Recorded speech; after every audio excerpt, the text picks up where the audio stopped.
Nos domínios da mediunidade. Oitavo livro da coleção A Vida no Mundo Espiritual.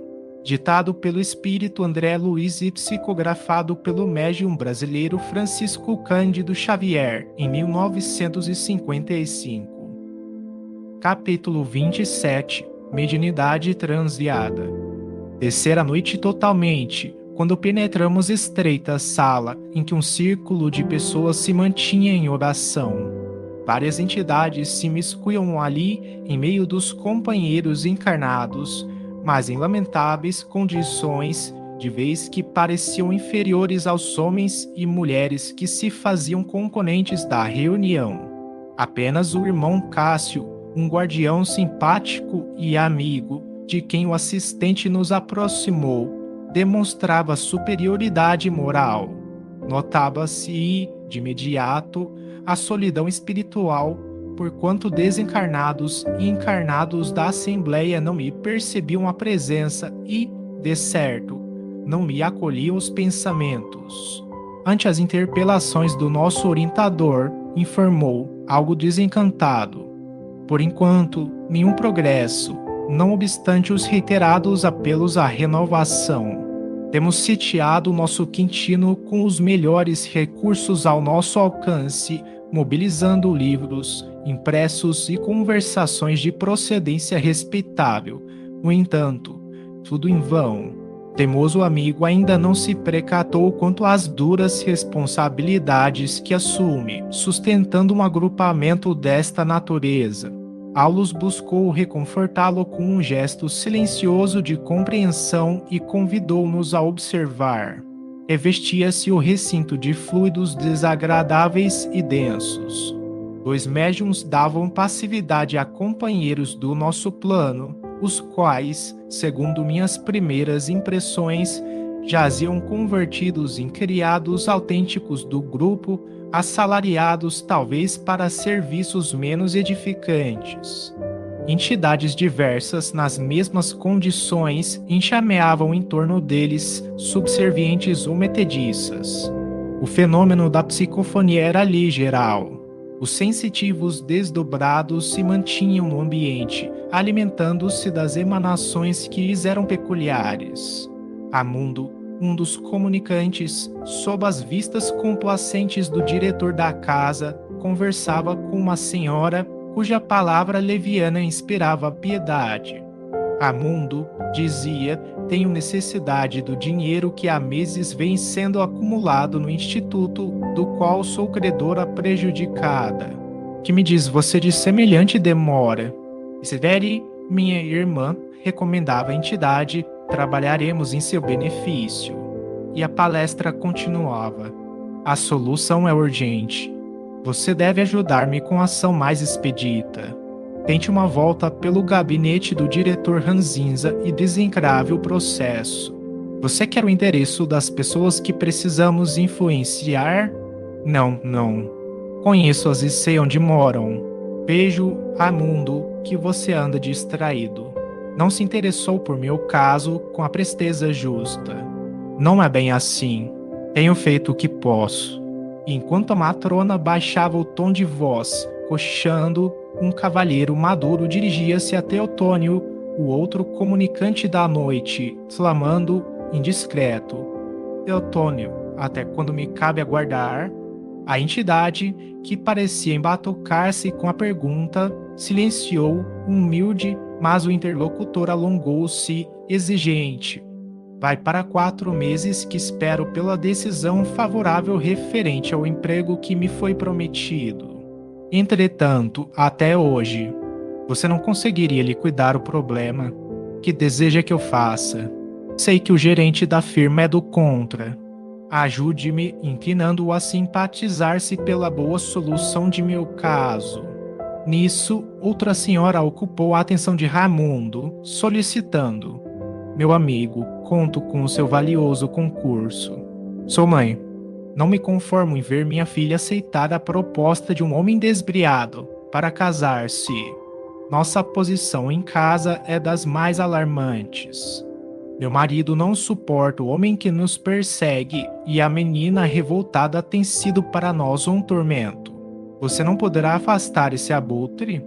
Raimundo respondeu, subserviente, enquanto Quintino tomava a palavra logo em seguida, pedindo uma prece em conjunto, a fim de que os desencarnados se fortalecessem para corresponder à confiança do grupo, prestando-lhe os serviços solicitados.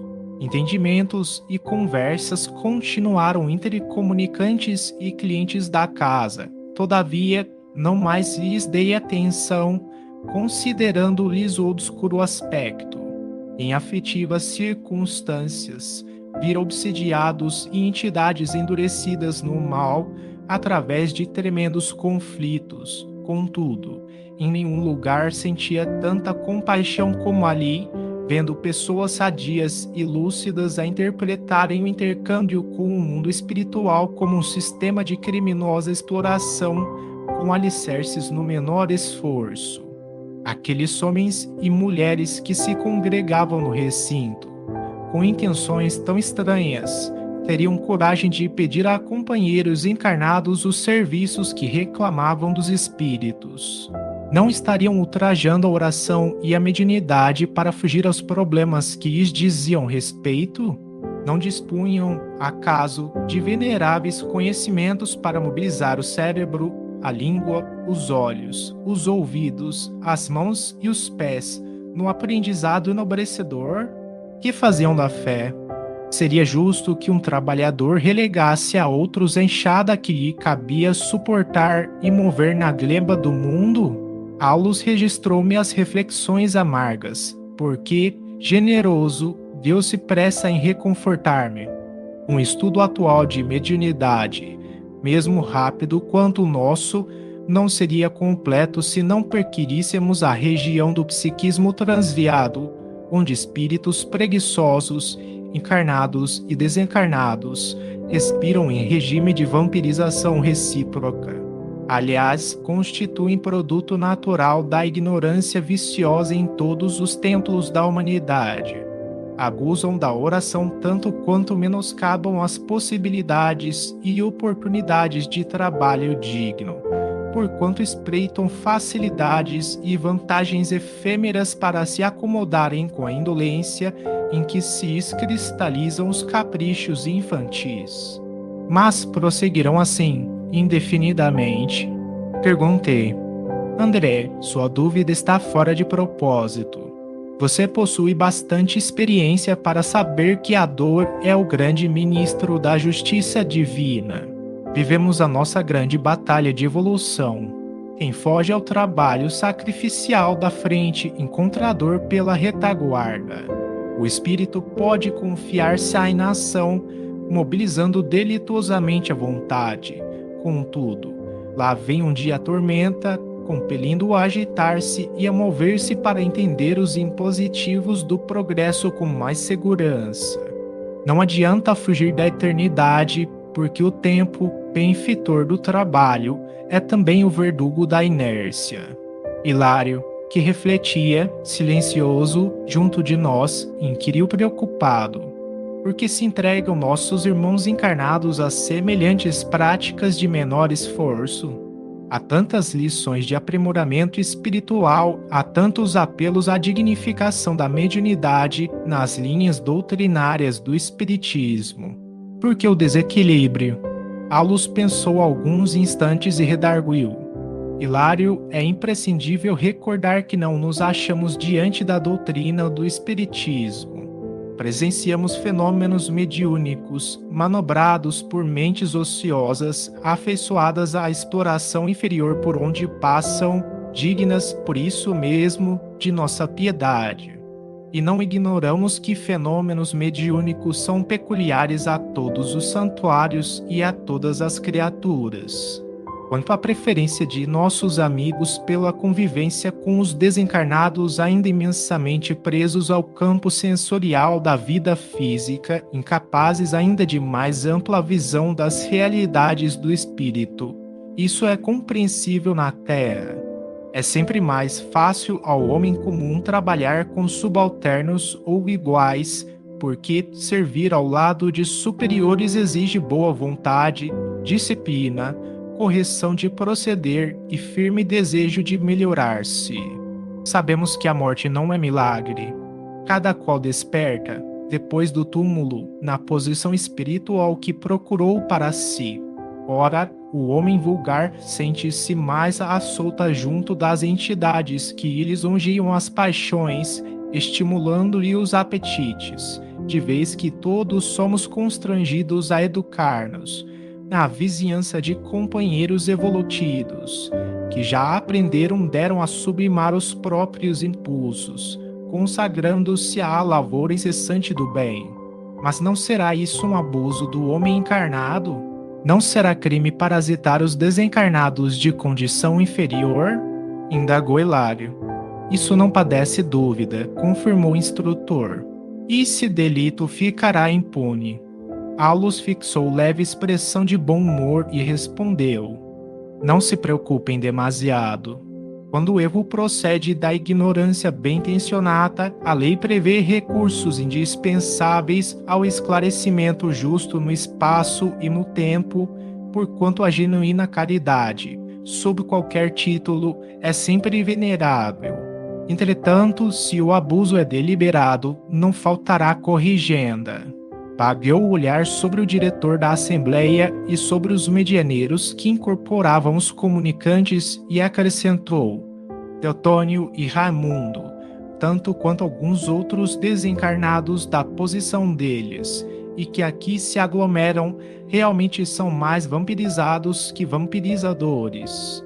Fascinados pelas requisições de Quintino e dos médiums que lhe prestigiam a obra infeliz, seguem-lhes os passos, como aprendizes no encalço dos mentores aos quais se devotam.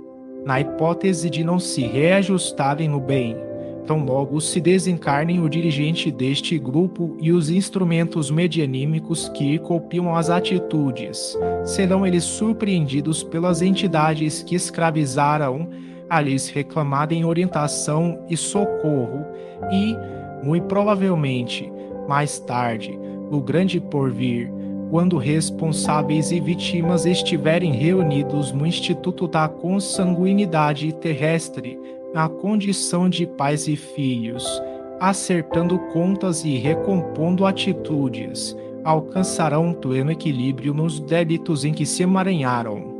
Ante a nossa admiração silenciosa, o assistente concluiu: cada serviço nobre recebe o salário que lhe diz respeito e cada aventura menos digna tem o preço que lhe corresponde. Logo após, Alus concitou-nos a partir. O ambiente não encorajava maior estudo e já havíamos assimilado a lição que ali poderíamos receber.